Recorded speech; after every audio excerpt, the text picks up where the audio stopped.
Welcome to the Slop Farm. Enjoy the video. You start with essentials. Verify your current Apple ID email and make sure you know your device passcode. Once done, add or confirm the phone number you want to use for sign-in and ensure it can receive SMS codes. Make a quick backup to iCloud or your computer so you can undo if needed. Now open Settings on iPhone or System Settings on Mac, tap your name, and prepare to edit Contactable at Under Account. This begins the change process. Now execute the switch.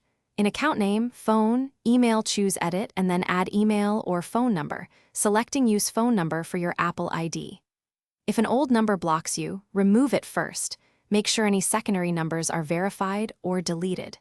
Enter the new phone number, expect an SMS verification code, and input that code promptly. You do this because Apple needs two-factor verification tied to the contact method, finish by signing out and back in on each device to refresh authentication tokens and sync services.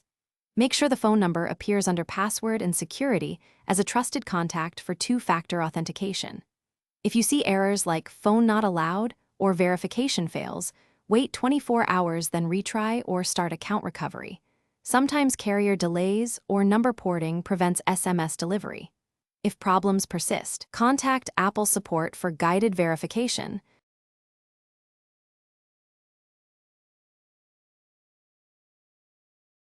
Thanks for watching.